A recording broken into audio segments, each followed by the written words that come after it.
Welcome to this episode of Dev Questions with Tim Corey. Join us as we tackle the questions you are asking about a career in software development, understanding the industry, and new technology.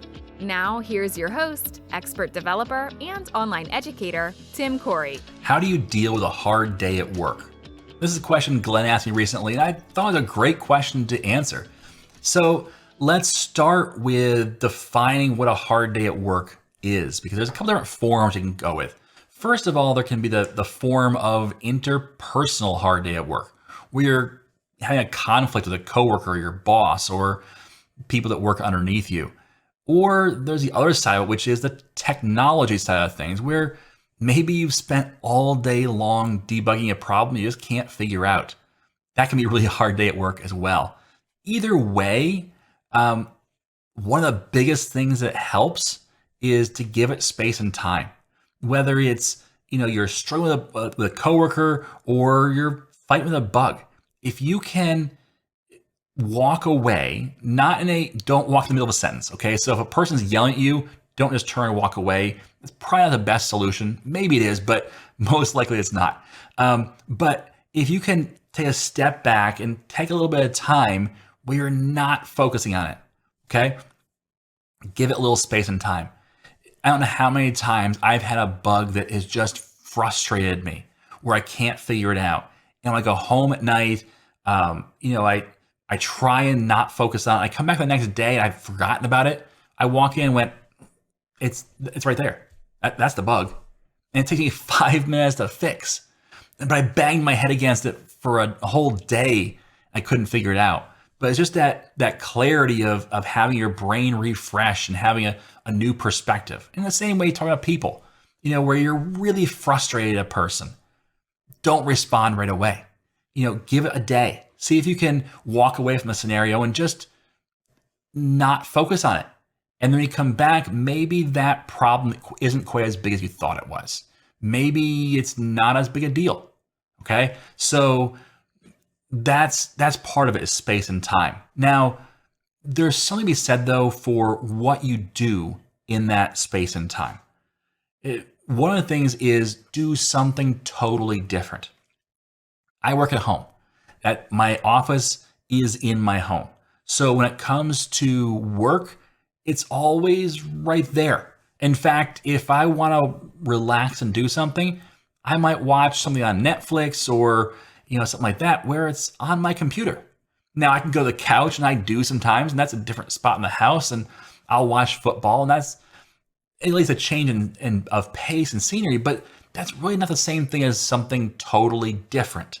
So what I like to do, and it's been hard recently, but we moved. And so when I moved, I lost my workshop.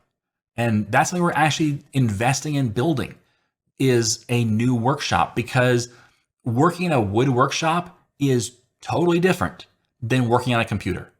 Because on a computer, I'm creating things digitally. In a workshop, I'm creating things physically. And so it's just a total mental shift for me. And by doing that, my brain has to reset itself and reset the gears. And I start concentrating on this new thing, and it kind of lets the other problem go away for a little bit. And that shift allows me to refresh that part of my brain. I come back and it's different.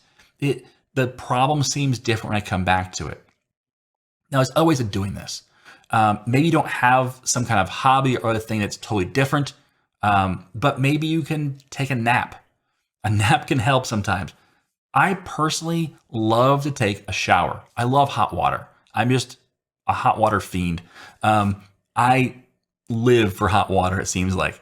So I'll go and I will take a 20-minute shower in the hot water, where I'll just, I'll wash my body, but I'm really just focused on nothing. I'll let my mind wander and maybe even turn some music on or even an audio book, but I just kind of reset my brain. And sometimes out of that shower session will come some great ideas, some refreshed viewpoints where I wasn't even concentrating on that or thinking about it, but all of a sudden things will start popping in my head again. Another thing is exercise. This is a great one for developers.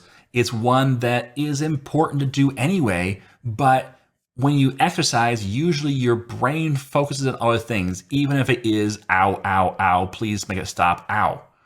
But that exercise helps your body and it also helps your mind. So that's another way of resetting your brain.